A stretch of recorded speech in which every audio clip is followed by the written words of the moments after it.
नमस्कार, आप देख रहे हैं दूरदर्शन किसान कार्यक्रम हेलो किसान में आप सभी का स्वागत है। मैं हूं मोनालिसा।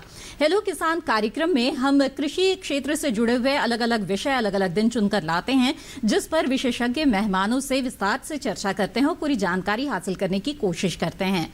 अगर आप भी हमारे विशेषज्ञ मेहमानों से कुछ जानना चाहते हैं तो आप हमारे टोल फ्री नंबर पर कॉल कर सकते हैं और सवाल पूछ सकते हैं। आइए आपको आज के कार्यक्रम के विषय के बारे में पहले बता दें। हेलो किसान कार्यक्रम में आज के विषय हैं प्याज व लहसुन की देखभाल और सरसों फसल की देखभाल। तो इन विषयों पर आज विस्तार से हम चर्चा करेंगे। आप भी जानकारी हासिल कर सकते हैं हमारे टोल फ्री नंबर पे कॉल करके। नोट कर लें हमारे नंबर्स 1800-113060 और 1800-113061। ये टोल फ्री नंबर है तो आप मुफ्त में कॉल कर सकते हैं, बेझिझक आप कॉल करें इस कार्यक्रम के दौरान। लेकिन बस इस बात का ध्यान रखें कि जब भी कॉल करें तो टीवी की आवाज बंद रखिएगा, वॉल्यूम कम कर दीजिएगा, इससे बातचीत में रुकावट नहीं आएगी। बहरहाल आगे बढ़ते हैं और हमारे खास मेहमानों से आपका परिचय करा दे। हमारे साथ यहाँ पर मौजूद हैं डॉक्टर एस.के. तिवारी, जो कि वैज्ञानिक है राष्ट्रीय बागवानी अनुसंधान एवं विकास प्रतिष्ठान नई दिल्ली में। डॉक्टर तिवारी, आपका बहुत बहुत स्वागत है इस कार्यक्रम में।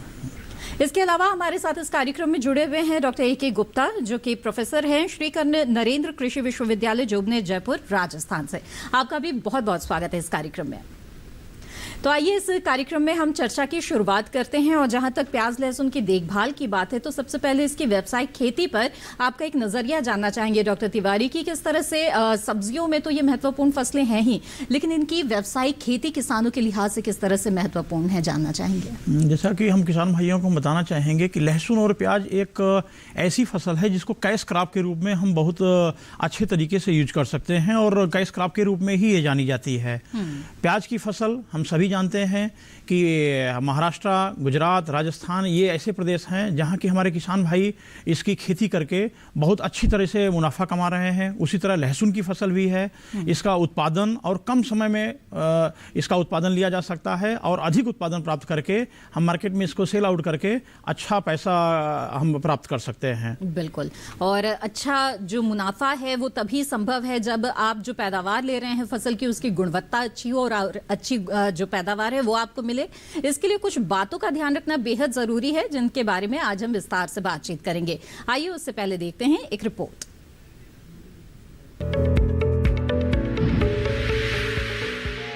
किसी भी फसल की अच्छी पैदावार लेने के लिए मौसम और समय का ध्यान रखना जरूरी है। यानी मौसम को देखते हुए फसल की जरूरत के हिसाब से उसमें जरूरी कृषि कार्य करने चाहिए। प्याज की बात करें तो प्याज में इस समय प्रति हेक्टेयर नाइट्रोजन की पूरी 100 किलोग्राम मात्रा का 1/3 भाग यानी 72 किलोग्राम यूरिया रुपाई के 30 दिनों बाद सिंचाई करके टॉप ड्रेसिंग करे। जरूरत के हिसाब से समय पर निराई करे। प्याज में नील लोहित धब्बा यानी पर्पल ब्लाच रोग लगने की आशंका रहती है।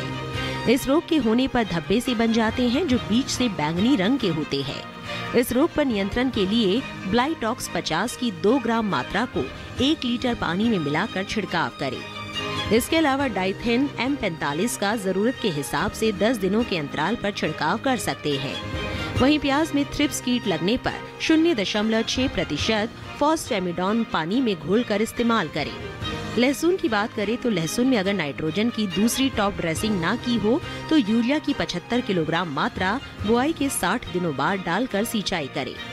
खरपतवार से लहसुन की फसल को बचाने के लिए समय समय पर निराई गुड़ाई करते रहे। रोग और कीटों से बचाव के लिए मैंकोजेब 2 ग्राम और फॉस्फेमिडॉन 0.6 मिलीलीटर 1 लीटर पानी में घोलकर एक सुरक्षात्मक छिड़काव कर सकते हैं। लहसुन में थ्रिप्स कीट के हमले का खतरा रहता है। इससे बचाव के लिए मेलाथियोन की 1 मिलीलीटर मात्रा को 1 लीटर पानी में मिलाकर प्रभावित हिस्से पर छिड़के। दवाओं का इस्तेमाल आखिरी विकल्प के रूप में कृषि विशेषज्ञों की सलाह से ही करें।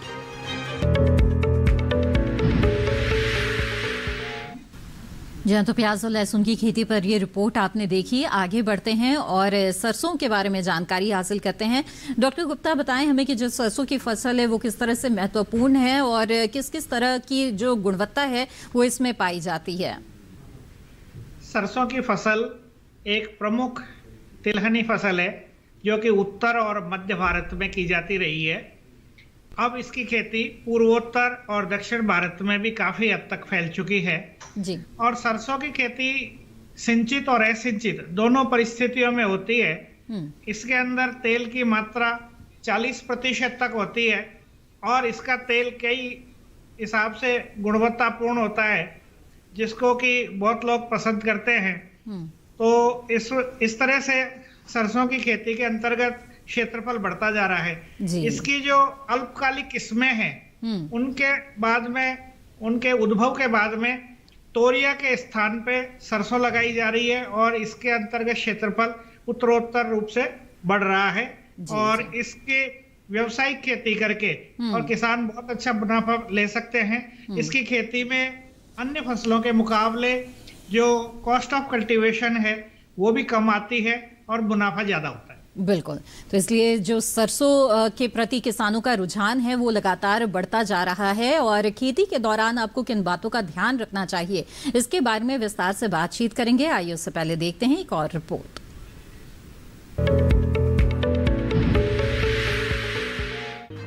इस समय खेतों में सरसों की फसल लगी है। सरसों में कई तरह के रोग और कीट लगने की आशंका रहती है।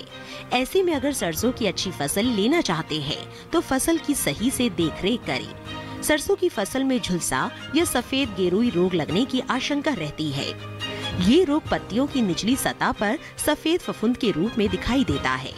इस रोग से ग्रसित पत्तियों पर हल्के भूरे धब्बे दिखाई देते हैं। इस रोग के लक्षण दिखने पर कॉपर ऑक्सीक्लोराइड या ज़ाइनेब दवा की 2 ग्राम मात्रा को प्रति लीटर पानी की दर से 500 से 800 लीटर पानी का घोल बनाकर 10 से 12 दिनों के अंतराल पर 2 बार छिड़काव जरूर करें। सरसों में सुरंग बनाने वाली सुंडी लगने की आशंका भी रहती है। सुंडियां पत्तियों में सुरंग बनाकर हरे पदार्थ को खाती है। सुंडी का प्रकोप फरवरी में नीचे वाली पत्तियों पर ज्यादा होता है। इस कीट के लक्षण दिखने पर मेटासिस्टॉक्स 25 EC दवा को पानी में मिलाकर प्रति एकड़ की दर से छिड़काव करें। अगर जरूरी हो तो 15 दिनों के अंतराल पर दूसरा छिड़काव करें। इसके अलावा चितकबरा कीट भी सरसों की फसल को नुकसान पहुंचाता है। ये कीट सरसों की फसल की शुरुआती अवस्था में छोटे छोटे पौधों को ज्यादा नुकसान पहुंचाते हैं। यस कीट और उसका निम्फ पौधे के तने व पत्तियों से रस चूसते हैं। इस कारण पत्ते सफेद होकर मर जाते हैं। ये कीट कटाई के समय फसल को ज्यादा नुकसान पहुंचाते हैं। इस कीट का प्रकोप होने पर क्यूनोल फॉस 1.5%, धूल 15 से 20 किलोग्राम या 2% मिथाइल पैराथियोन का प्रति हेक्टेयर की दर से छिड़काव करें। फसल में किसी भी तरह की दवा का छिड़काव करने से पहले कृषि विशेषज्ञों की सलाह जरूर लें।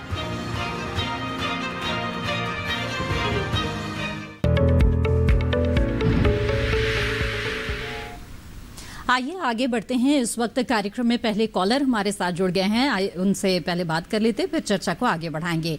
राकेश जी इस समय हमारे साथ उत्तर प्रदेश से जुड़ रहे हैं। राकेश जी स्वागत है आपका, पूछे अपना सवाल। हेलो नमस्कार जी। राकेश जी मेरी आवाज मिल रही है आपको? हेलो मैम नमस्कार जी। नमस्कार राकेश जी, पूछे अपना सवाल। मैम मैं प्याज की खेती के विषय में जानकारी चाहता हूँ। जी बताइए, क्या जानना चाहते हैं? खेती की शुरुआत करना चाहता हूँ मैम।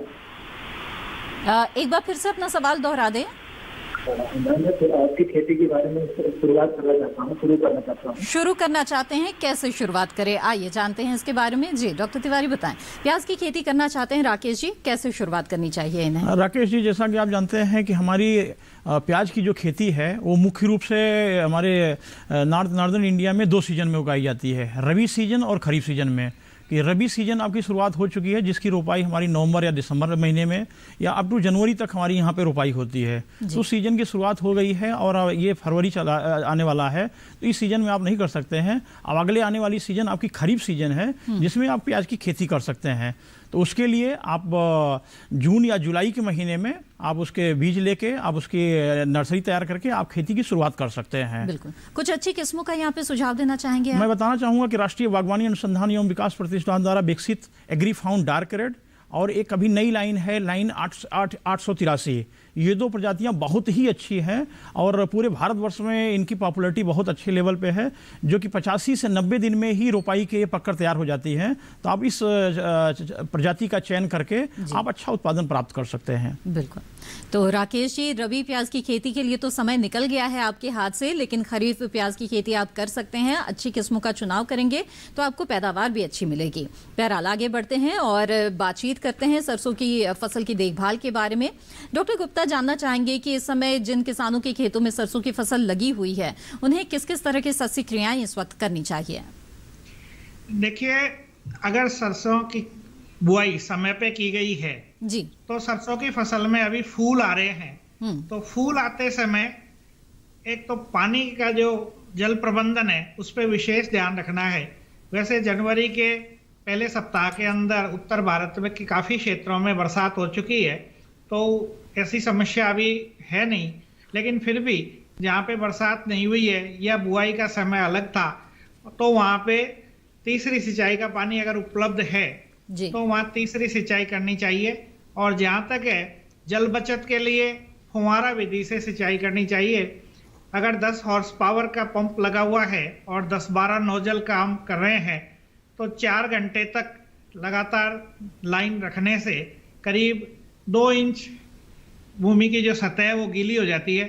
वो सरसों की फसल के लिए पर्याप्त होती है। जी, जी। अगर इससे ज्यादा पानी देंगे तो पानी का अपव्यय होगा और सरसों की फसल को कोई फायदा नहीं होगा, बल्कि नुकसान हो सकता है। जी, डॉक्टर गुप्ता, आपका दोबारा रुख करेंगे। इस बीच हमारे साथ एक कॉलर जुड़ गए हैं, उनका सवाल पहले ले लेते हैं।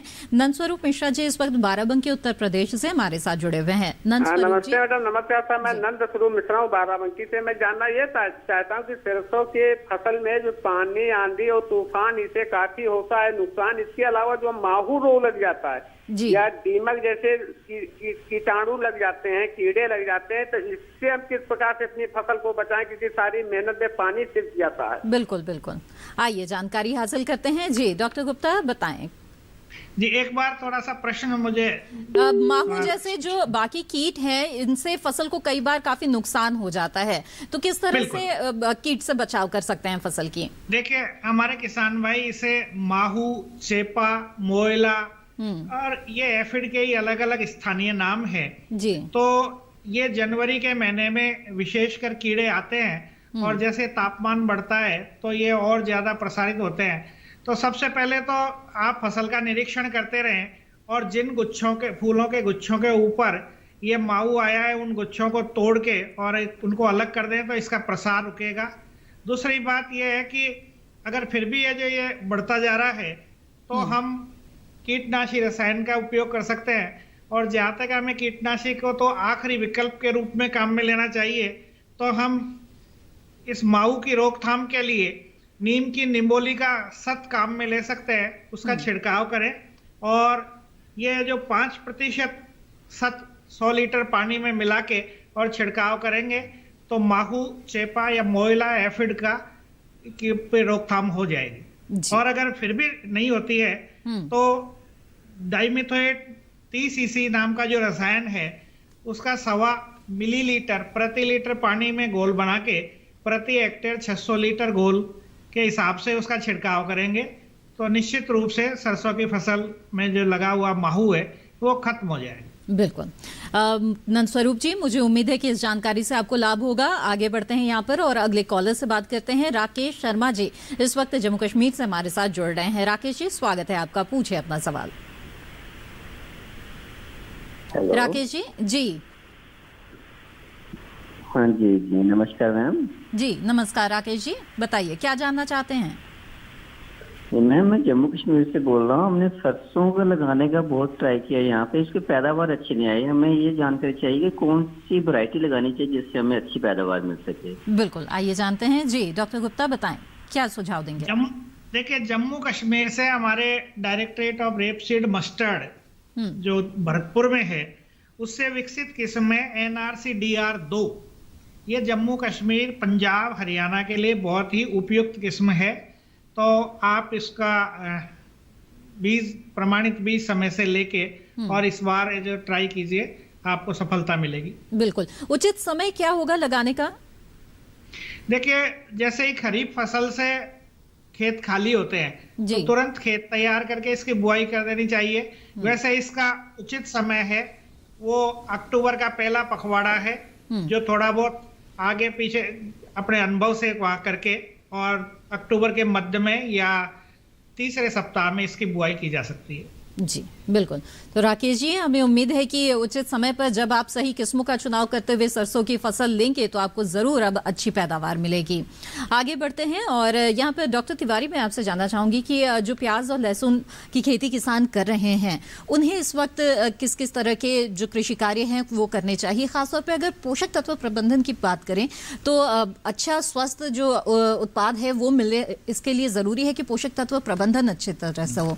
तो क्या करना चाहिए किसानों को? किसान भाइयों, जैसा कि उत्तरी भारत, स्पेशली उत्तरी भारत के लिए मैं बात करूंगा कि यहाँ पे फसल लगभग 1.5 से 2 महीने की होने वाली है, लगभग 1.5 महीने की हो गई है। तो ऐसे समय में क्या होता है कि हमारा शुरुआती जो डोज है एनपीके का वो हमने सबने दे दिया है, लेकिन बचा हुआ नाइट्रोजन का जो डोज है उसका फर्स्ट टॉप ड्रेसिंग भी लगभग हो गया होगा। दूसरी टॉप ड्रेसिंग बची हुई है जिसका हमको छिड़काव करना है, तो वो छिड़काव आप समय से करिए। दूसरी चीज़ हमें ये भी ध्यान देना है कि अगर फसल हमारी कुछ कमज़ोर स्थिति में दिख रही है, या जैसे कि अभी इस समय थोड़ा सा हमारा टेम्परेचर भी यहाँ पे हुआ कि बहुत कूल टेम्परेचर हुआ, पौधे की ग्रोथ अगर ना हो पाई हो, तो ऐसी दशा में हम किसान भाइयों को रिकमेंड ये करेंगे कि लगभग अगर 60 दिन की फसल हो गई है तो 13-0-45 एनपीके का डोज एक आता है, उसका आप छिड़काव अगर खेत में करते हैं तो फसल की एक अच्छी ग्रोथ होगी और बढ़िया फसल होनी शुरू हो जाएगी। दूसरी चीज़ भी ये है कि आप जरूर सल्फर का भी प्रयोग आपके खेत में जरूर होना चाहिए, जिसको आप 4 ग्राम लगभग प्रति लीटर के हिसाब से आप छिड़काव करेंगे तो उससे क्या होगा कि पौधे की रोग से लड़ने की पूरी क्षमता भी बनी रहेगी, और जो उत्पाद आएगा, उत्पाद में जैसे लहसुन हो या प्याज, दोनों में जो चरपरापन होता है, जो पंजेंसी होती है वो मेंटेन रहती है, और कीपिंग क्वालिटी, उसको स्टोरेज की जो क्षमता होती है उसमें भी बहुत वृद्धि होती है। तो कुछ बेसिक बातों का आप ध्यान रखें। तीसरी चीज होता है सिंचाई का। सिंचाई पे भी आपको विशेष ध्यान रखना है कि जब भी आप पानी लगाएं, कभी कभी किसान भाई क्या करते हैं कि डायरेक्ट पानी लगाते हैं और खेतों में पानी भरा रहता है कि 2-2 दिन तक पानी भरा रहता है। ऐसा कभी न करें। हम रिकमेंडेशन तो शुरुआत में ये करते हैं कि हम ड्रिप इरिगेशन पे भी फसलों को लें। अगर मान लीजिए फसल हमारी चुकी है 1.5-2 महीने की हो चुकी है और हमने ड्रिप का व्यवस्था नहीं किया हुआ है, तो हमको पानी देना है कि इतना मात्रा में पानी लगाइए कि 2 घंटे 3 घंटे बाद हमारे खेत में पानी रुका हुआ नहीं दिखना चाहिए। अगर एक्स्ट्रा पानी है तो आप उसको निकाल देंगे तो उसकी जो कंद है, कंद में पानी ज़्यादा नहीं लगने पाएगा और उसकी गुणवत्ता बहुत अच्छी बनी रहेगी। तो इन छोटी छोटी बातों का आप ध्यान रखें, आप अच्छी गुणवत्ता की फसल जो है आप प्राप्त कर सकते हैं। बिल्कुल। आइए यहाँ पर आगे बढ़ते हैं। कई हमारे दर्शक हैं जो कॉल सेंटर के जरिए भी अपना सवाल जो है हम तक पहुँचाते हैं। ऐसा ही एक सवाल भेजा है डॉक्टर तिवारी, जितेंद्र ठाकुर जी ने सवाल पूछा है, मध्य प्रदेश से ये ताल्लुक रखते हैं। इनका कहना है कि लहसुन में माथे बनने की समस्या है, क्या करें? माथे बनने की समस्या स्पेशली होती है कि जो थ्रिप्स एक कीड़ा है, मुख्य कीड़ा है, जब उसका अटैक होता है तो पत्तियां मुड़ने लगती हैं। बिल्कुल, उसको वहाँ पे लोकली मरोड़िया रोग भी कहते हैं। तो वो बेसिकली थ्रिप्स का ही प्रभाव है। तो उसमें ये करना है किसान भाइयों को कि थ्रिप्स से उसको रोकथाम के लिए फिप्रोनिल एक दवा आती है। फिप्रोनिल का 1 से 1.5 ग्राम ml प्रति लीटर के हिसाब से आप उसका छिड़काव करें। इसमें लहसुन और प्याज में एक बहुत ध्यान देने की चीज़ है कि इनके लहसुन और प्याज की पत्तियां जो होती हैं वो चिकनी होती हैं, उस पर बैक्स टाइप का होता है। तो कोई भी हम दवा का छिड़काव करते हैं तो वो पानी की बूंदें क्या होती हैं, छिटक के नीचे गिर जाती हैं। ऐसी दशा में हमको किसी न किसी एक स्टिकर का प्रयोग करना चाहिए। सैंडोबिट है या और ट्राइटोन करके है स्टिकर है, जो कि हम जिसका प्रयोग करें तो ये दवाइयों को पत्ती के ऊपर चिपका के रखता है और उसकी जो इफिशियंसी है वो बहुत ही बढ़ जाती है और फसल हमारी एकदम दुरुस्त हो जाएगी। तो मैं यही बताना चाहूंगा कि आप कम से कम 1-2 इंटरवल पे आप फिप्रोनिल है, प्रोफेनोफास है, आप इसका एक ही दवा का आप रेगुलर स्प्रे नहीं करेंगे, आप वीकली इंटरवल पे आप 2 दवाइयों को बदल के स्प्रे करेंगे तो वो सही हो जाएगा। बिल्कुल। आइए अब आगे बढ़ते हैं। एक कॉलर इस बीच हमारे साथ जुड़ गए, उनका सवाल जल्दी से लेते हैं। जीत सिंह जी इस वक्त करनाल हरियाणा से हमारे साथ जुड़े हुए हैं। जीत सिंह जी, हेलो जी, स्वागत है आपका, पूछे अपना सवाल। हाँ जी मैम। जी, टीवी की आवाज बंद कर दीजिए जीत सिंह जी, बातचीत में रुकावट आएगी इससे।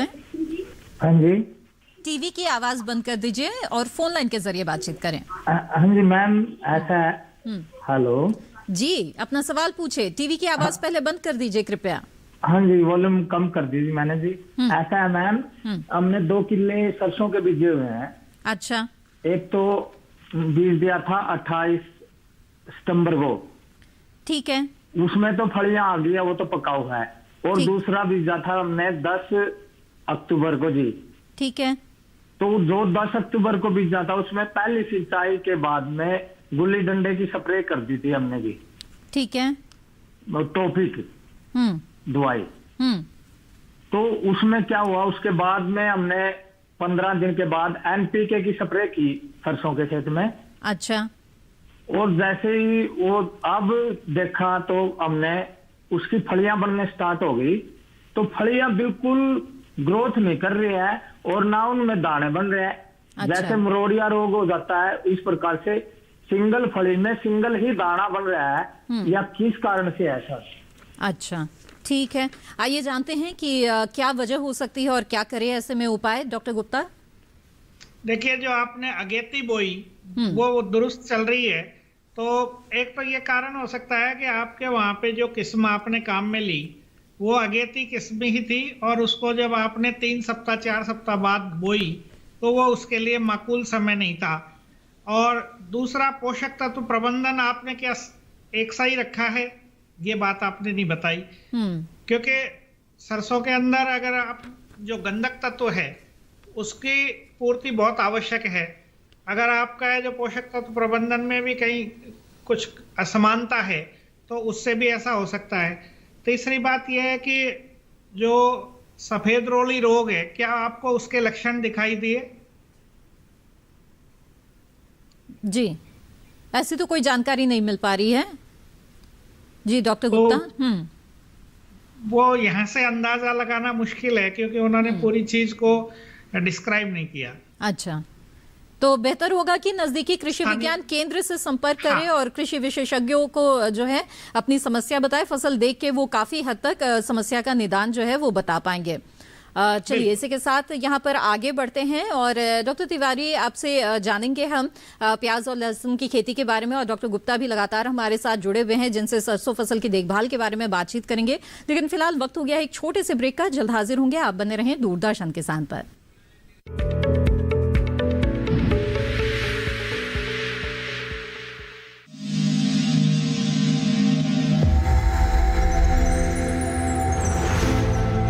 आत्मनिर्भर किसान भारत की शान। उत्पादन में आत्मनिर्भर होने के साथ साथ फसल की कटाई के उपरांत उपज की हानि को रोकने, ग्रामीण क्षेत्रों में रोजगार सृजन करने और बीज से बाजार तक के विजन को मजबूती देने के उद्देश्य से 1 वर्ष पूर्व माननीय प्रधानमंत्री श्री नरेंद्र मोदी जी ने एक महत्वाकांक्षी केंद्रीय योजना एग्रीकल्चर इंफ्रास्ट्रक्चर फंड की शुरुआत की। इस आधुनिक इंफ्रास्ट्रक्चर से कृषि आधारित उद्योग लगाने में एक बहुत बड़ा बदलाव आएगा और बहुत बड़ी गति आएगी। साथियों, अब हम उस स्थिति की तरफ बढ़ रहे हैं जहां गांव के कृषि उद्योगों से फूड आधारित उत्पाद शहर जाएंगे, और यही तो आत्मनिर्भर भारत अभियान का संकल्प है। एग्रीकल्चर इंफ्रास्ट्रक्चर फंड से पात्र लाभार्थी गोदामों का निर्माण कर सकते हैं, छटाई या ग्रेडिंग इकाई, पैकिंग हाउस, सप्लाई चेन और कोल्ड चेन जैसी सुविधाएं, या फिर प्राथमिक कृषि प्रसंस्करण केंद्र की स्थापना कर सकते हैं। इस योजना के तहत पात्र लाभार्थियों को 2 करोड़ रुपए तक के ऋण पर अधिकतम 7 वर्ष के लिए ब्याज में 3% तक की छूट दी जा रही है। ऋण पुनर्भुगतान के लिए 6 महीने से 2 वर्ष तक मोरेटोरियम की सुविधा भी उपलब्ध है। इस योजना ने अब तक सफलता की कई मिसालें कायम की हैं, जैसे कि मध्य प्रदेश के लाभार्थी श्री विपिन त्रिपाठी ने एग्रीकल्चर वेस्ट से बायोफ्यूल बनाने का इनोवेटिव प्राइमरी प्रोसेसिंग सेंटर लगाया है। लोन मिलने की वजह से हम समय पर सारी मशीनों का प्रोक्योरमेंट और सारा सिविल वर्क टाइम पे करवा पाए, जिससे ये प्रोजेक्ट को लगाना संभव होता। राजस्थान के लाभार्थी श्री यशवर्धन मुंद्रा ने सॉर्टिंग एंड ग्रेडिंग यूनिट लगाकर रोजगार के अवसर पैदा किए हैं। कर्नाटक की महिला उद्यमी श्रीमती ममता वी ने प्राइमरी प्रोसेसिंग सेंटर लगाकर प्रगति की नई राह चुनी है। ಸಣ್ಣ ಪುಟ್ಟ ಉದ್ಯಮಿಗಳನ್ನ ಮತ್ತಷ್ಟು ಅಗ್ರಿಕಲ್ಚರಲ್ಲಿ ಹೆಚ್ಚು ನಾವು ಇನ್ನಷ್ಟು ಸಾಧನೆ ಮಾಡಲಿಕ್ಕೆ ಕಾರಣಕಾರಕವಾದಂತ ಈ ಅಗ್ರಿಕಲ್ಚರಲ್ ಇನ್ಫ್ರಾಸ್ಟ್ರಕ್ಚರ್ ಫಂಡ್ ಇಂದ ನಮ್ಮ ಇನ್ನಷ್ಟು ಯೋಜನೆಗಳು ಆಯೋಜನೆಗಳು ಉತ್ತಮಗೊಂಡಿದೆ. राजस्थान के लाभार्थी श्री दिनेश भट्टर ने जीरे की प्रोसेसिंग यूनिट लगाकर आसपास के ग्रामीणों को आत्मनिर्भरता प्रदान की है। महाराष्ट्र के लाभार्थी श्री अनूप कुमार मोहता ने वेयर हाउस बनाकर अन्न भंडारण को सुनिश्चित किया है। आज देश के कोने कोने से किसान, कृषि उद्यमी, किसान उत्पादक संघ, प्राथमिक कृषि सहकारी समितियां, स्वयं सहायता समूह और कृषि उपज मंडियां इस योजना का लाभ उठा रहे हैं।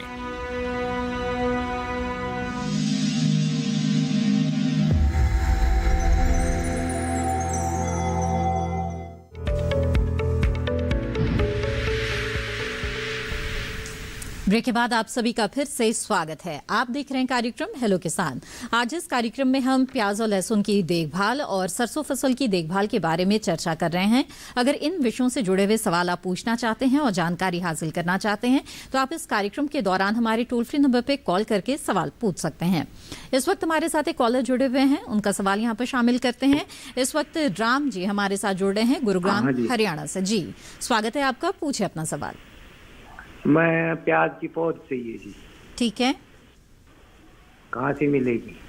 प्याज की पौध कहाँ से मिलेगी? जी राम जी, मैं बताना चाहूँगा कि आपके नज़दीकी में हमारा एक कृषि विज्ञान केंद्र है उजवा में, नजफ कोड़ी बाजार नई दिल्ली में है। आप यहाँ संपर्क करके ले सकते हैं, या करनाल में हमारा राष्ट्रीय बागवानी अनुसंधान एवं विकास प्रतिष्ठान का सेंटर है सलारू में, आप वहाँ संपर्क करके आप दोनों जगहों पे उच्च क्वालिटी का आपको नर्सरी मिल जाएगी। जी राम जी, मुझे उम्मीद है आपके सवाल का जवाब मिल गया होगा। डॉक्टर तिवारी, यहाँ पर मैं आपसे ये जानना चाहूंगी कि जिन किसानों ने प्याज और लहसुन की फसल ली हुई है, खरपतवार नियंत्रण किस तरह से उन्हें करने चाहिए, क्या उपाय अपनाने चाहिए? किसान भाइयों, आपकी फसल इस समय लगभग एक से 1.5 महीने की हो गई होगी, तो इसमें रिकमेंडेशन हमारा ये किया जाता है कि जब 1.5 महीने की फसल हो जाती है रोपाई से लगभग 1 महीने पे टर्गा सुपर और गोल दोनों का 2 अनुपात 1 का अनुपात में हम एक स्प्रे कर देते हैं। उसके तुरंत बाद लगभग 1 हफ्ते बाद में आप निराई गुड़ाई करें, क्योंकि निराई गुड़ाई एक ऐसी चीज़ है जिसे हम किसी भी खरपतवार को जड़ से निकाल सकते हैं।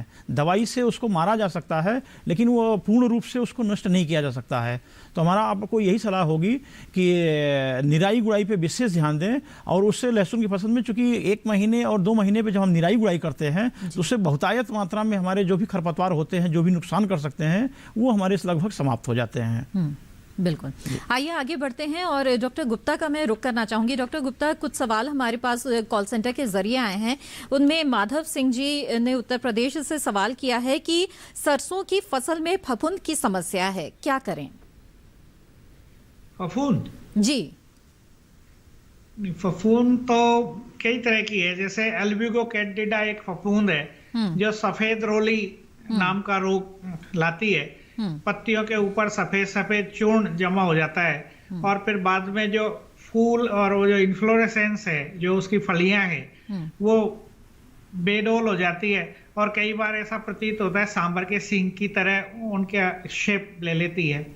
तो इसके लिए तो सबसे बड़ी जो बचाव का तरीका है वो ग्रीष्मकालीन जुताई करें हमारे किसान भाई, और बुआई के समय बीजोपचार करें। जो मेटलेक्सिल नाम की दवा है 6 ग्राम प्रति किलोग्राम बीज को उपचारित करके और बुआई करें जी। और इस समय अगर ये समस्या है तो डाइथेन M45 नाम की दवाई आती है फफूंदनाशी, उसका 2 ग्राम दवाई प्रति लीटर पानी में घोल बना के और छिड़काव करें तो जो सफेद रोली या सफेद रतुआ रोग है उससे निजात मिलेगी।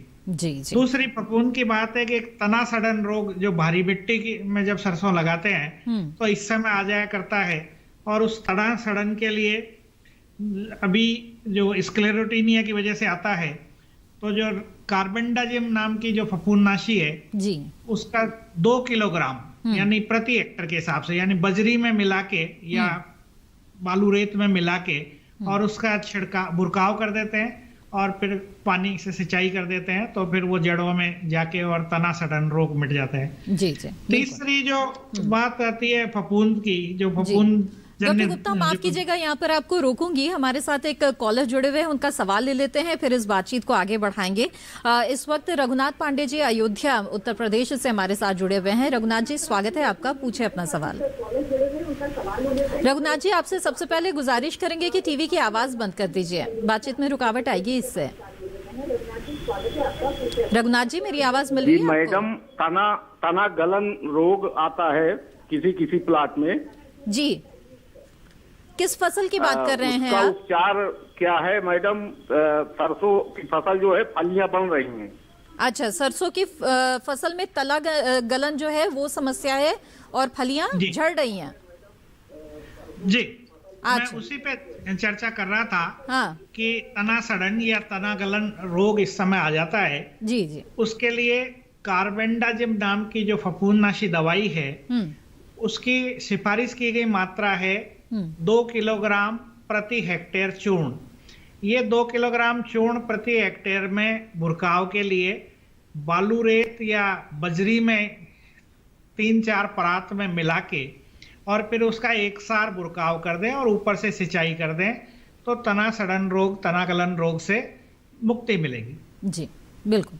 आइए आगे बढ़ते हैं। उम्मीद है रघुनाथ जी आपको आपके सवाल का जवाब मिल गया होगा। डॉक्टर तिवारी, आपसे जानना चाहेंगे कि जो लहसुन प्याज की जो फसल है उसमें कौन कौन से कीटों की समस्या आ सकती है और किसानों को बचाव के लिए क्या उपाय करने चाहिए? किसान भाइयों, लहसुन और प्याज में दोनों का ये कॉमन ही कीट होता है और सबसे जो प्रमुख कीट है थ्रिप्स। अच्छा, थ्रिप्स ही एक ऐसा कीट है जिससे सारी समस्या या सारे मतलब मैक्सिमम नुकसान हमारे किसान भाइयों को उठाना पड़ता है।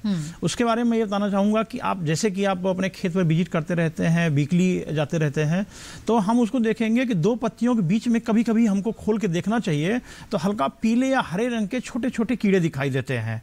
अगर ऐसे कीड़े दिखना शुरू हो गए हैं तो आपको ये जानना चाहिए कि हमारे खेत में थ्रिप्स आ गया है। तो उसको, और दूसरी चीज़ है कि उनकी संख्या कितनी है। अगर उनकी संख्या 25 कीड़े से अगर ऊपर बढ़ रही है तब वो हमारे नुकसान ज़्यादा मात्रा में करेंगे। अच्छा। अगर 2, 4, 5 हमको दिख रहे हैं तो वो उस मात्रा में नुकसान नहीं करेंगे। लेकिन अगर शुरुआत हो गई है तो एक चीज़ होता है कि हम कीड़े के आने के पहले ही एक प्रिवेंटिव स्प्रे करें। उसमें हम किसान भाइयों को कहते हैं कि प्रिवेंटिव स्प्रे में आप नीम ऑयल का प्रयोग कर सकते हैं, उससे थ्रिप्स खेत में आएगा ही नहीं। लेकिन अगर थ्रिप्स की मात्रा बढ़ गई है और वो, जैसे कि अभी मैं एक कलर ने हमारे किया था कि मरोड़िया रोग जैसा आ जाता है कि जब उसकी संख्या बढ़ जाती है तो पत्तियां मुड़ने लगती हैं, पौधा आड़ा तिरछा होने लगता है। उस दशा में किसान भाई हमारे फिप्रोनिल का प्रयोग करें, पहला स्प्रे। उसके बाद 1 हफ्ते बाद आप प्रोफेनोफास का स्प्रे कर दें। क्योंकि बदल के करेंगे तो इस कीड़े को अच्छे से बचाया जा सकता है। प्रिवेंटिव स्प्रे में हम ट्राइकोडर्मा विरिडी का भी प्रयोग करते हैं, उससे भी बचाया जा सकता है। जी जी। आइए अब आगे बढ़ते हैं और सरसों फसल की देखभाल के बारे में भी कुछ और जानकारी हासिल करते हैं। डॉक्टर गुप्ता, आपसे जानना चाहेंगे कि ठंड का समय है और ऐसे में पाले की समस्या देश के कई इलाकों में होती है, जिससे किसानों की फसल का काफी नुकसान हो जाता है। ऐसे में सरसों के जो किसान हैं वो किस तरह से पाले से बचाव कर सकते हैं अपनी फसल की? देखिए, हमारे किसान भाई जानते हैं सरसों पाले के प्रति बहुत ही संवेदनशील है और जैसे जैसे उत्तर भारत में पहाड़ियों पे बर्फबारी होती है, ठंड बढ़ती जाती है और कई बार ऐसी ठंडी हवाएं भी चलती है कि पाला पड़ने की संभावना रहती है। अभी संभावना गई नहीं है, तो उससे बचाव के लिए हम थायोयूरिया 500 ppm का घोल बना के छिड़काव करें, यानी आधा ग्राम थायोयूरिया प्रति लीटर पानी में मिला के और उस हिसाब से छिड़काव कर दे तो कम से कम 15 दिन के लिए पाले की समस्या नहीं रहती है। इसके साथ ही घुलनशील गंधक है, उसका 2 ग्राम प्रति लीटर पानी में घोल बनाकर छिड़काव करेंगे तो भी पाले की समस्या से मुक्ति मिलती है। जी, आइए अब आगे बढ़ते हैं। इस वक्त हमारे साथ एक कॉलर जुड़ रहे हैं, उनका सवाल यहाँ पर ले लेते हैं। मध्य प्रदेश से इस वक्त राहुल जी हमारे साथ फोन लाइन पे जुड़े हुए हैं। राहुल जी, स्वागत है आपका, पूछे अपना सवाल। नमस्ते मैम। जी नमस्कार मैम, मेरा सवाल ओनियन को लेकर के था। मैं ओनियन में जो जलेबी रोग लगती है मैम, उसके बारे में थोड़ी जानकारी चाहिए और उसका जो मेजर इंसेक्ट है थ्रिप्स, उसके बारे में प्रिवेंटिव मेजर हम कौन सा करें? ताकि हम थ्रिप्स से बच सके ओनियन की क्रॉप में। के बारे में थोड़ी विस्तारपूर्ण जानकारी चाहिए मैम। जी बताएं। राहुल जी, लहसुन और प्याज दोनों में जैसा कि मैंने भी बताया था कि थ्रिप्स एक कीड़ा है जो कि मध्य प्रदेश वगैरह में जिसको मरोड़िया रोग कहते हैं, तो वो एक बहुत प्रमुख समस्या है। प्रिवेंटिव स्टेप में मैं ये बताना चाहूँगा कि आप शुरुआत में नीम आयल आता है, इसका 3 से 4 ml प्रति लीटर के हिसाब से अगर आप स्प्रे करते हैं तो थ्रिप्स का अटैक बहुत ही कम मात्रा में या शुरुआत नहीं हो पाएगी। लेकिन यदि हमारे खेत में थ्रिप्स ज़्यादा मात्रा में आ गया है तो हमें उस फसल को बचाना जरूरी हो गया है। उस दशा में हमको केमिकल का प्रयोग करना पड़ता है। उस दशा में हम फिप्रोनिल का प्रयोग कर सकते हैं, प्रोफेनोफास का प्रयोग कर सकते हैं।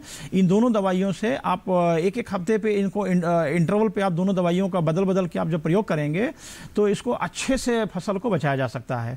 इसी में बायोलॉजिकल जो एक हमारे पास इंसेक्टिसाइड है बिवेरिया वैसियाना, अगर ये प्रिवेंटिव स्प्रे में आप बिवेरिया वैसियाना का भी अगर प्रयोग किया जाए तो उससे भी मरोड़िया रोग या थ्रिप्स को कंट्रोल किया जा सकता है। क्योंकि ये एक ऐसा कीड़ा है कि जिसके आने के बाद भी हमारे फिर और सारी समस्याएं शुरू हो जाती हैं। जो फफूंद है, थ्रिप्स के बाद ही फफूंद का भी प्रयोग अटैक होता है, तो आप अगर इससे बच लेते हैं तो और सारी समस्याओं से आप बच सकते हैं। बिल्कुल राहुल जी, मुझे उम्मीद है कि आपको आपके सवाल का जवाब मिल गया होगा और इन सुझावों पर आप अमल भी ज़रूर करेंगे। आइए अब आगे बढ़ते हैं और डॉक्टर गुप्ता आपसे जानना चाहेंगे कि जो सरसों की फसल है उसमें कौन कौन से रोग लग सकते हैं और जिससे काफ़ी ज़्यादा फसल प्रभावित हो सकती है, नुकसान हो सकता है किसानों को। देखिए, सबसे महत्वपूर्ण रोग तो है जो सफ़ेद रोली है, सफ़ेद रतुआ रोग, ये बहुत ज़्यादा नुकसान करता है। तो इसका जो प्रिवेंटिव जो मेजर है वो है कि हम रोगरोधी किस्में काम में लें। तो जैसे वसुंधरा है, स्वर्ण ज्योति है, गिरिराज है, ये ऐसी किस्में हैं जो कि इसके प्रति रोधी है, यानी इन पे असर बहुत कम होता है। इसके अलावा जो है जो रोग हैं जैसे तना सड़न है या हमारा जो पत्ती धब्बा रोग है, इनसे बचाव के लिए ग्रीष्मकालीन जुताई यानी गर्मी की जुताई करें ताकि खेत के जो अंदर छुपे हुए फफूंद के जो बीज हैं वो मई जून की गर्मी में जल के और नष्ट हो जाएं। इसके अलावा ट्राइकोडर्मा जो मित्र फफूंद है, अगर उससे बीजोपचार करते हैं तो भी ये जो बहुत फायदा होता है और बाद में खड़ी फसल में आने वाले रोग बहुत कम आते हैं। जी जी बिल्कुल। यहाँ पे आगे बढ़ते हैं हेलो किसान कार्यक्रम में। इस बीच हमारे साथ एक कॉलर जुड़ गए हैं, उनका सवाल लेते हैं। आतिश कुमार जी इस वक्त दादरी से हमारे साथ जुड़े हुए हैं। आतिश जी स्वागत है आपका, पूछे अपना सवाल। नमस्कार मैम। जी नमस्कार जी, मैं ये डॉक्टर साहब से पूछना चाह रहा था, हमारे एरिया में जैसे सरसों में स्प्रिंग किलर लगा देते हैं, तो वो जो दवाई है जो फंगीसाइड की, वो स्प्रिंग किलर के द्वारा दी जा सकती है क्या? उससे आतिश जी कृपया अपना सवाल दोहराएंगे। सबसे पहले बताइए किस फसल से जुड़ा सवाल आप पूछ रहे हैं? सरसों की बात कर रहे हैं मैडम। सरसों की बात कर रहे हैं, ठीक है। सरसों में जैसे हमारे एरिया में छोटे वाली स्प्रिंग किलर लगा देते हैं और उसके द्वारा उसमें ड्रिप उस स्प्रिंग किलर के द्वारा गोल में उसमें दे सकते हैं क्या लाइन में सर वो दवाई? जी डॉक्टर गुप्ता क्या आप उनको कोई सुझाव दे सकते हैं? क्षमा करें, मुझे इनका प्रश्न स्पष्ट नहीं हुआ। आतिश जी क्या आप अपना सवाल फिर से दोहरा सकते हैं कृपया? फंगस मैडम जी, सरसों में फंगस के लिए जो दवाई बताते हैं ना डॉक्टर साहब। अच्छा, फंगस के लिए जो दवाई है, ठीक है। हाँ जी, वो ये पूछ रहा हूँ मैं, जैसे स्प्रिंग किलर में उस पाइप के द्वारा दी जा सकती है क्या? हाँ दी जा सकती है, ऐसी कोई बात नहीं है, क्योंकि लेकिन आपको इसमें उर्वरक के साथ नहीं देनी है, घोल बना के और फिर आप इसका छिड़काव कर सकते हैं। जी आतिश जी उम्मीद है आपके सवाल का जवाब मिल गया होगा। आगे बढ़ते हैं यहाँ पर कार्यक्रम हेलो किसान में। और प्याज और लहसुन की अगर अच्छी पैदावार लेना चाहते हैं तो जाहिर तौर पर इन फसलों को भी रोग से बचाने की ज़रूरत होगी। तो किन किन रोगों का प्रकोप हो सकता है और कुछ खास सावधानियां अगर आप किसानों को इस समय बताना चाहें? बिल्कुल, जैसा कि मौसम चल रहा है और पहले ठंडक थी, अभी साइनी वेदर हो रहा है, मौसम खुल रहा है, तो लहसुन की और प्याज की फसल में दोनों में ही कॉमन एक बीमारी आती है, स्टेम फिलियम ब्राइट और दूसरा पर्पल ब्लाच। दोनों की समस्या ये होती है कि ये पत्तियों को झुलसाने लगता है, पत्तियों को सुखाने लगती है। तो किसान भाई हमारे अगर पत्तियां सूख रही हैं तो आप उसको अच्छे से देख के आप उसको समझ सकते हैं।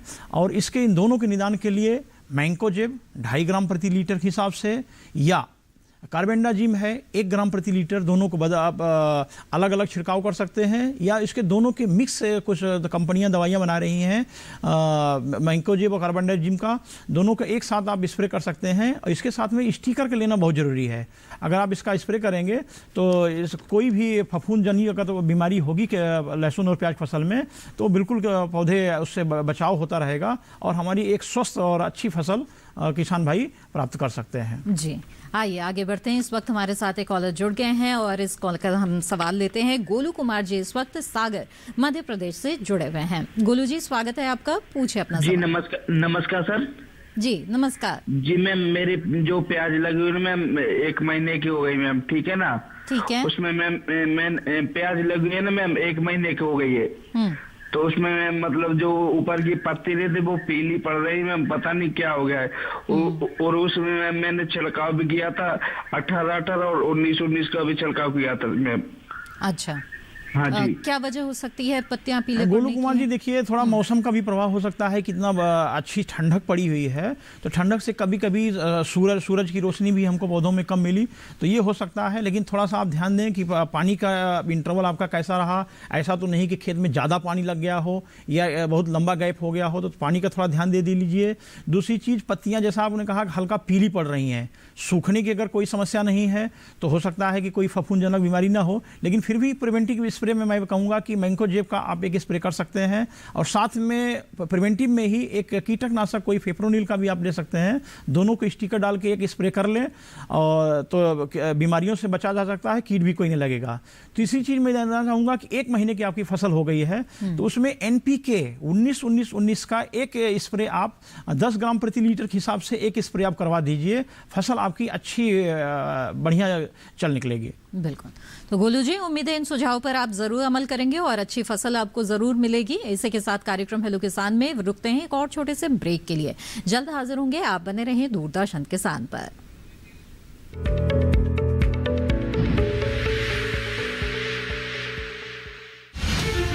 अन्नदाता किसानों की खुशहाली और उनकी आय में बढ़ोतरी के लिए भारत सरकार लगातार प्रयासरत है।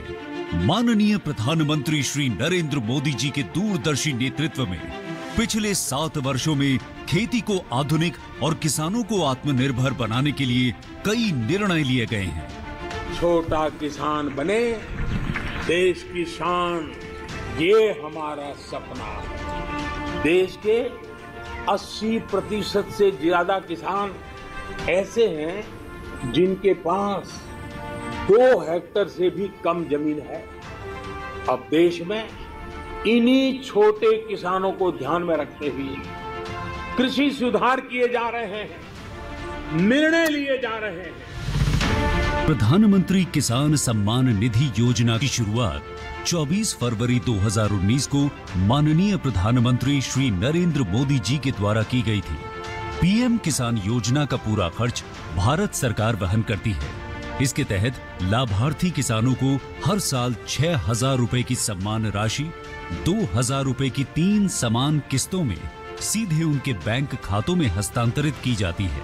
अब तक 11 करोड़ से भी अधिक लाभार्थी किसानों के बैंक खातों में 1,58,000 करोड़ रुपए से अधिक की राशि सीधे ट्रांसफर की जा चुकी है। किस्तों की जानकारी किसानों को SMS के माध्यम से दी जाती है।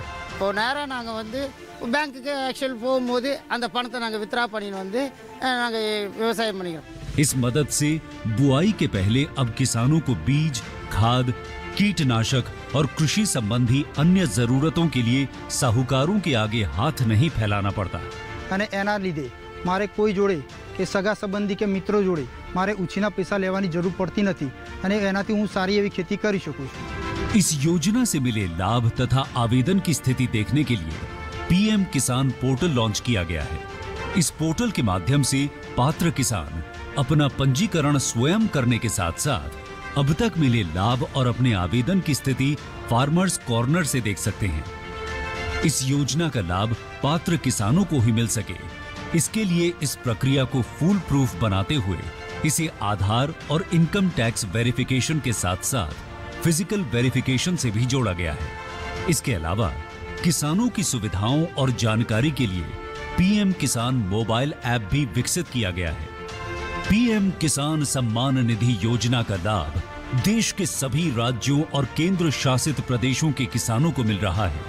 इसे हासिल करके हमारा किसान सबल और आत्मनिर्भर हो रहा है। इस स्कीम ने हमारा भारत सरकार ने हमारा किसान के लिए बहुत बड़ा सम्मान दिया है। इसीलिए हम भारत सरकार को, प्रधानमंत्री नरेंद्र मोदी जी को हम बहुत बहुत धन्यवाद देती हूँ। आत्मनिर्भर भारत की पहचान प्रगतिशील और समर्थ किसान।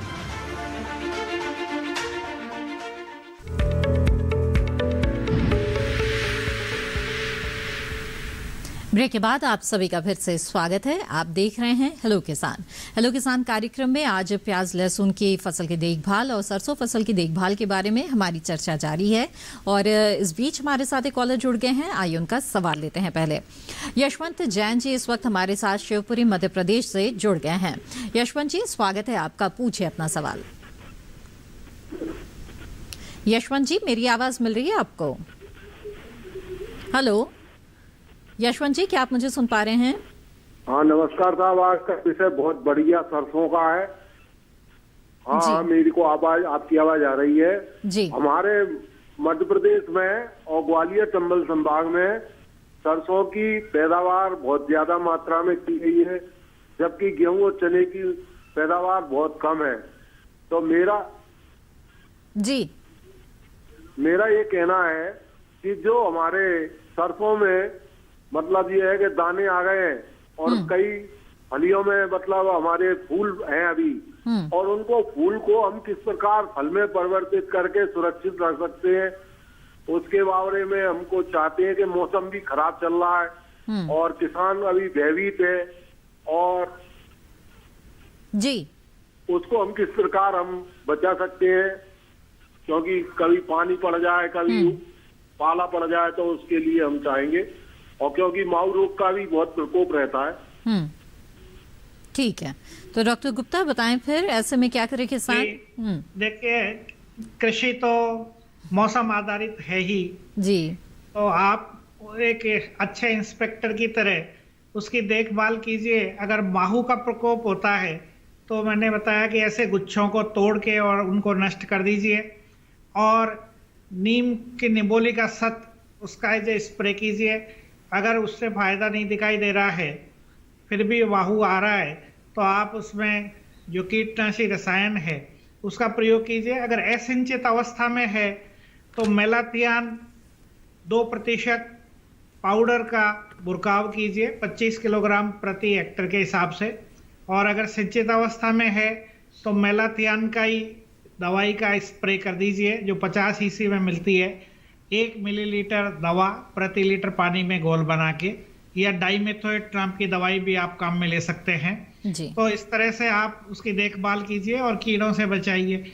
अगर पाला पड़ने की संभावना है और सिंचाई का पानी उपलब्ध है तो तुरंत उसकी सिंचाई कर दीजिए, क्योंकि सिंचित खेतों के अंदर पाले का दुष्प्रभाव है, प्रकोप है, वो कम होता है और असिंचित अवस्था में ज्यादा होता है जी। इसी तरह से अगर कोई रोग के लक्षण दिखाई देते हैं तो तुरंत आप स्थानीय विशेषज्ञ से संपर्क करके, या जैसे मैंने बताया कि पत्ती धब्बा रोग है या जड़ सड़न रोग, जो तना सड़न रोग है जी। तो उसके लिए आप डाइथेन M45 नाम की दवाई 2 ग्राम दवा प्रति लीटर पानी में घोल बना के छिड़काव कीजिए। तो जैसी विपरीत परिस्थिति उपस्थित हो उसी के हिसाब से उसका निराकरण कीजिए, तो निश्चित रूप से आपकी पैदावार बरकरार रहेगी। जी बिल्कुल। आइए अब आगे बढ़ते हैं। डॉक्टर तिवारी, मैं आपसे जानना चाहूंगी कि जो प्याज और लहसुन की फसल है, जब वो बिल्कुल पकने की अवस्था तक आ चुकी है, तो उस समय किसी तरह का जो फसल को प्रभावित न हो और फसल नष्ट न हो, इसके लिए क्या उपाय कर सकते हैं, और फसल खुदाई के लिए कब तैयार है, ये इसकी पहचान किसान किस तरह से कर सकते हैं, कब खुदाई करनी चाहिए उन्हें? बिल्कुल किसान भाइयों, जैसा कि हम जानते हैं कि लहसुन और प्याज दोनों में जो मैच्योरिटी का इंडिकेटर होता है वो होता है कि नेक फाल होना। जो भी उसके डंडिया पौधे खड़े होते हैं वो बिल्कुल ज़मीन के स्तर से, जहाँ पे उनका गंठियों से जुड़ाव होता है, वो पोर्शन उनका ढीला होने लगता है और वहाँ से पौधे गिरने लगते हैं। तो ये इसका मेन इंडिकेटर होता है। ये अवस्था जो कि इस उत्तरी भारत में स्पेशली जो है, ये अप्रैल के महीने में लगभग जब हमारी फसल 120, 130 से लेकर 150 दिन की बुआई के मतलब रोपाई के अनुसार जिसकी जैसे टाइमिंग होगा उसके अनुसार समय होगा, तो ये हमारा समय उस समय आता है अप्रैल लास्ट में और मई के महीने में। तो हमको ध्यान ये देना है कि जब हमारी फसल पक गई है और हमको ये इंडिकेटर हल्के हल्के दिखने शुरू हो गए या हमारा टाइमिंग पूरा हो गया, तो लगभग उससे 15 से 20 दिन पहले हमको पानी को पूर्ण रूप से बंद कर देना है। क्योंकि नमी अगर बनी रही ज़्यादा मात्रा में तो उस समय और हमारी फसल मैच्योरिटी पे हो गई तो पानी को सक नहीं करेगी। तो उस दशा में क्या होता है कि उसकी जो आउटर लेयर्स होती हैं उसको मिट्टी उसको बिल्कुल ख़त्म कर देती है। तो एक उसकी डिमेरिट होती है, तो हमको पानी को बंद कर देना है। दूसरी चीज़ हमें ये ध्यान रखना है कि अगर हमको फसल को निकाल के तुरंत मार्केट में बेचना है या हमको स्टोर करना है, इन दोनों चीज़ों को हमको पहले डिसाइड करना है। यदि मार्केट में हमको बेचना है तो सिंपली फसल को निकाल के और हफ्ते 10 दिन अपना जरूरत के हिसाब से आप उसको सुखाते हैं और उसको मार्केट में सेल आउट कर देते हैं। लेकिन यदि हमको उसको अच्छे से भंडारण करना है तो उस दशा में लगभग हमारी सिंचाई 20 दिन पहले बंद होनी चाहिए। और जब हमारा लगभग 70 से 80% हमारा नेटफॉल हो जाए, पौधे हमारे जमीन पे गिर जाएं, उस समय हमको पौधे उसको निकालना है, लहसुन और प्याज को। माफ कीजिएगा डॉक्टर तिवारी, यहाँ पर आपको रोकना पड़ेगा। हमारे साथ एक कॉलर जुड़े हुए हैं, उनका सवाल यहाँ ले लेते हैं। सहदेव जी इस वक्त राजगढ़ मध्य प्रदेश से हमारे साथ जुड़े हुए हैं। सहदेव जी स्वागत है आपका, पूछिए अपना सवाल। जी सहदेव जी, मेरी आवाज मिल रही है आपको? हाँ जी, अपना सवाल पूछ सकते हैं आप। सरसों की खेती में जी हाँ। टीवी की आवाज बंद कर दीजिए सहदेव जी, बातचीत में देरी होगी। बताइए। आवाज कम कर दो। हाँ, सरसों की फसल में क्या समस्या आ रही है? सरसों की फसल में कौन कौन सा खाद किस किस समय देना चाहिए हमको? क्या खाद उर्वरक के बारे में जानना चाहते हैं? जी हाँ, उर्वरक। ठीक। देखिए किसान भाई, सरसों की बुआई से पहले आप अपनी मिट्टी का जांच करवाइए और उस जांच के आधार पे जो आपका जो नत्रजन की कमी है तो नत्रजन दीजिए, फास्फोरस और पोटाश की कमी है तो पोटाश दीजिए। लेकिन दलहनी और तिलहनी फसलों में आप जानते हैं कि गंधक तत्व की ज्यादा आवश्यकता होती है, तो गंधक का भी परीक्षण करवाइए और गंधक की अगर कमी है तो गंधक जरूर दीजिए। मैं यहाँ पे ये भी कहूंगा कि जो आप फास्फोरस डालते हैं तो उसमें डीएपी की बजाय सरसों की फसल में आप सिंगल सुपर फास्फेट का प्रयोग कीजिए, तो आपको फास्फोरस के साथ साथ गंधक की पूर्ति भी स्वतः ही हो जाएगी। इसके अलावा अगर कोई माइक्रोन्यूट्रिएंट की भी कमी है तो माइक्रोन्यूट्रिएंट का प्रबंधन करना भी न भूलें। जी बिल्कुल। डॉक्टर गुप्ता, आप लगातार हमारे साथ जुड़े रहे और बहुत ही अहम जानकारियां आपने दी, आपका बहुत बहुत धन्यवाद।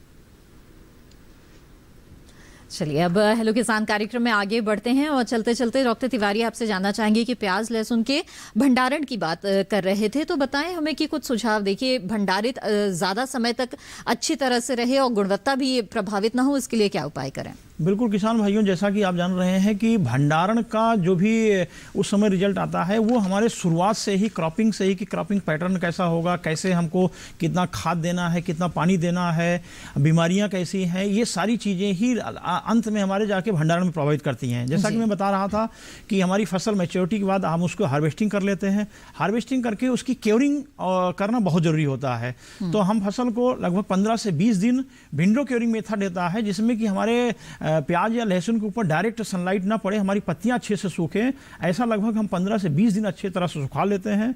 उसके बाद उसकी नेक कटिंग में ये होता है कि नेक हमारा बिल्कुल उसके कांधे के नज़दीक से ना काट के लगभग 1 इंच 2.5 सेंटीमीटर की दूरी से उसको कटिंग करते हैं और उसके बाद उसको अच्छे से सुखाते हैं।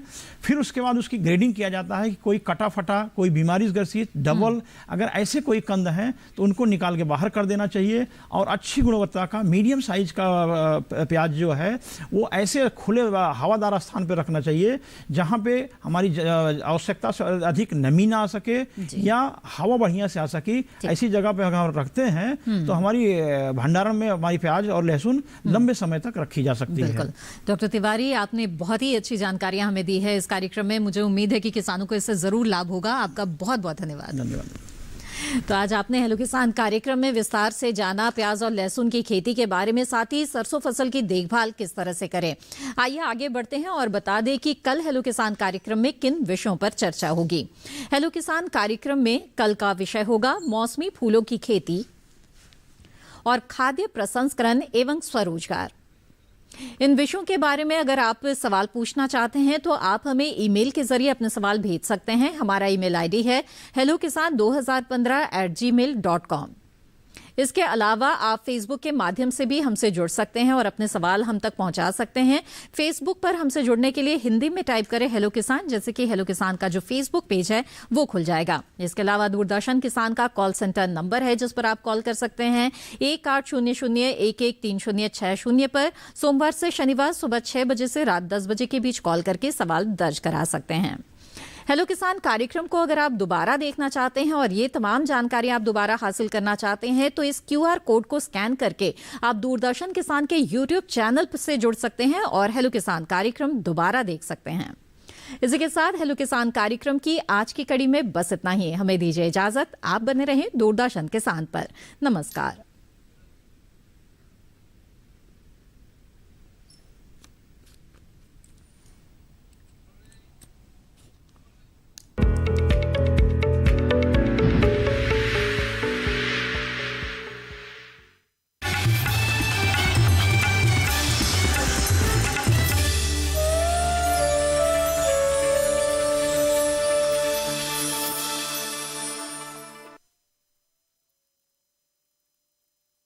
मिलेंगी सौगात, एक्सपर्ट से करेंगे सीधी और सटीक बात। कृषि और पशुधन से गांव किसान का होगा आर्थिक विकास। आम बजट का हर खास पहलू मेरे साथ देखिए बजट 2022 गांव और किसान। 1 फरवरी सुबह 10 बजे से सीधा प्रसारण दूरदर्शन किसान पर।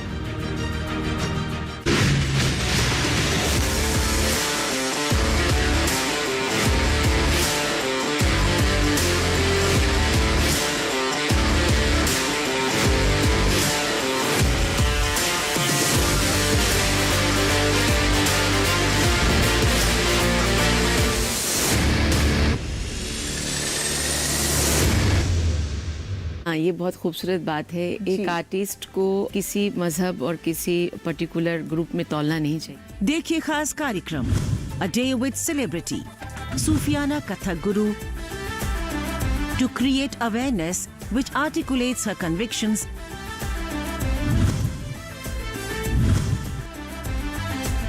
to build social bridges.